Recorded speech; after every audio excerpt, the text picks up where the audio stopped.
If you're listening to this on Nightmare Crypt, you might want to stop here. I'm serious. Some stories are just stories. This isn't one of them. If you do stay, subscribe now, because I don't know how long this channel, or I, will be around. I'm not telling this because I want attention. I'm telling it because what happened in that house didn't end when I left.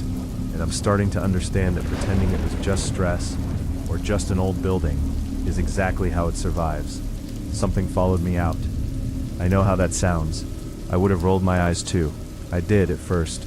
I kept telling myself there was a reasonable explanation, that everything I experienced had a cause I just hadn't figured out yet. Houses make noises, old pipes knock, floors settle, sleep deprivation messes with your head. That logic worked, until it didn't. Moments I deliberately blurred in my memory because when I look at them too closely, my body reacts before my mind does. My hands start shaking, my jaw tightens, my chest gets heavy, like I'm bracing for something I know is coming. Something irreversible happened in that house. I don't use the word haunted. That implies something theatrical. This wasn't chains or cold winds or dramatic apparitions. It was quieter, meaner, like being watched by someone who knows exactly how long they can wait before you break. If you're hearing this and you live in an old house, especially one that people warn you about casually like it's a joke, I need you to listen carefully. There are things that don't want fear right away. They want familiarity first. That's how it started for me. I moved into the Canterville house in late October, upstate New York. Small town, dying main street, the kind of place where every bar has the same 3 guys at the counter, and everyone knows which houses are trouble, even if no one can say why. The house sat a little too far back from the road, hidden behind overgrown trees that hadn't been trimmed in years. White paint, peeling, tall windows that reflected the sky like blank eyes. It was cheap, suspiciously cheap, and the realtor kept making jokes about it being full of character. I didn't believe in ghosts. I believed in bad wiring and asbestos, and landlords cutting corners. Inside it smelled like dust and old wood, and something faintly metallic, like pennies. The floors creaked, but not randomly. It was patterned, consistent, like footsteps that knew where they were going. At first it felt fine, quiet, too quiet maybe. I unpacked. I learned which floorboards squealed near the stairs. I noticed the back hallway stayed colder than the rest of the house, no matter how high I turned the heat. The first thing that didn't sit right was the stain. It was on the carpet at the top of the stairs. Dark, irregular, like something had soaked in a long time ago and never fully come out. The landlord said it was old water damage. I believed him. I wanted to. The second thing was the mirror. There was an antique mirror bolted to the wall in the guest bedroom. I tried to take it down. It wouldn't budge. Not nailed. Bolted. Like someone had gone out of their way to make sure it stayed exactly where it was. I slept fine the first week. Bad dreams, but nothing I couldn't shrug off. The house made noises at night, but they followed a rhythm. Pipes at 1:10 a.m. A soft thud somewhere above the ceiling. Around 3, I started recognizing them like a routine. That's when it changed. One night, lying in bed, I heard footsteps stop outside my door. Not creaks, not settling wood. Wait, someone standing there, close enough that I could feel the silence pressing in.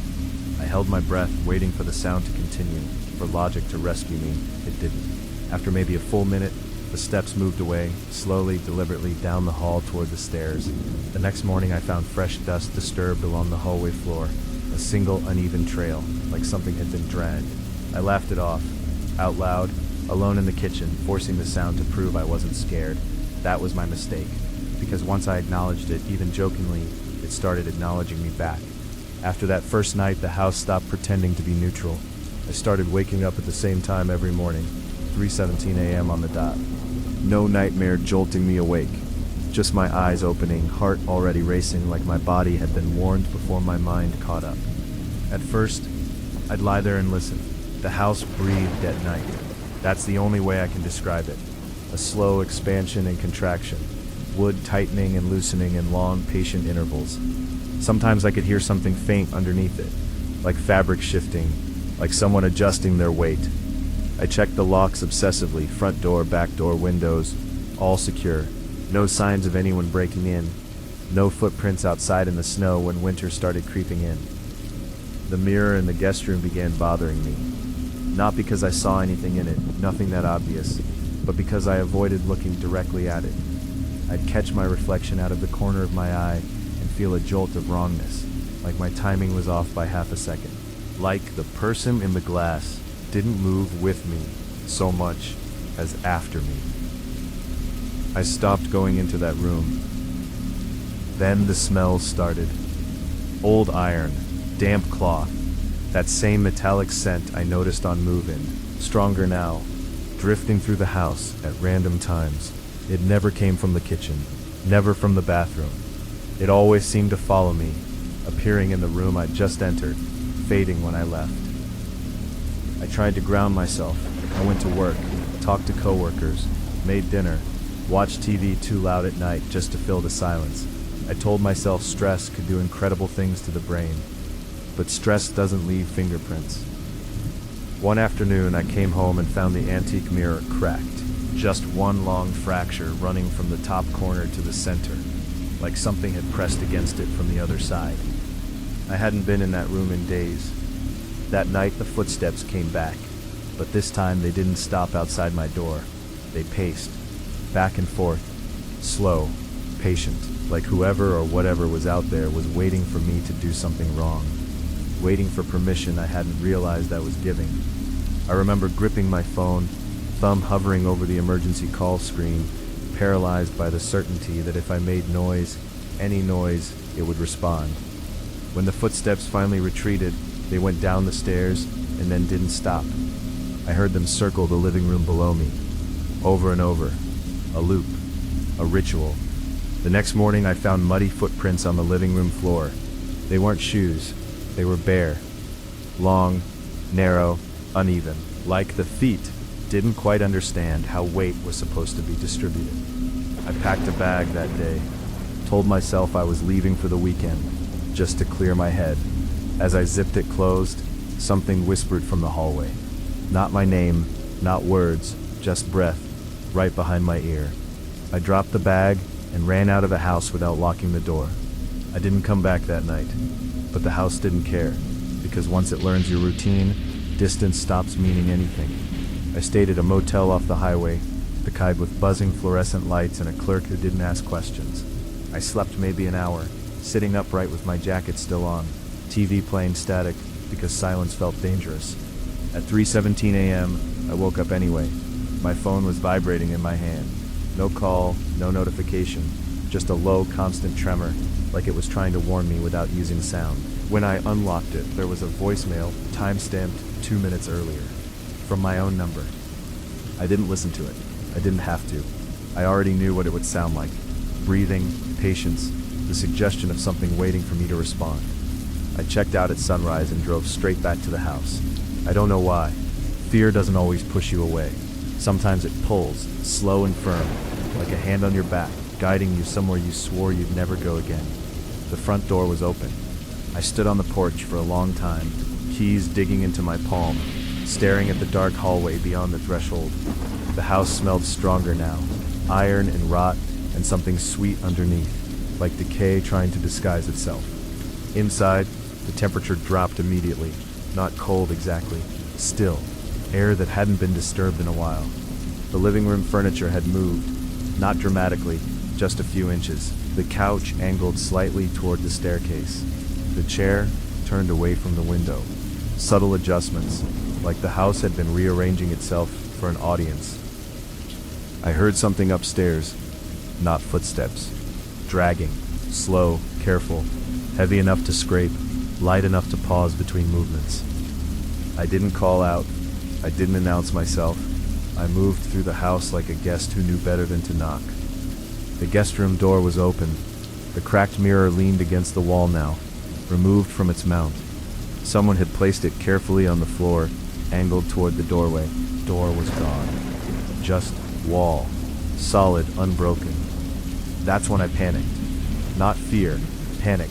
The kind that makes your vision tunnel and your hands useless. I screamed then. I didn't care anymore. The sound didn't echo. It was swallowed. Something answered from above me. Not a voice, a presence, pressure, like standing too close to someone you can't see, but can feel watching the back of your neck. The mirror appeared at the end of the hallway, standing upright now, balanced impossibly on its cracked edge. I didn't walk toward it. It moved anyway. Not sliding, not floating, just closer each time I blinked. In the glass, I could see a man behind me. Tall, too tall, shoulders slumped forward as if weighed down by years. His face was wrong, not monstrous, not decayed, just unfinished. Features suggested but never fully formed, like memory trying and failing to reconstruct someone long dead.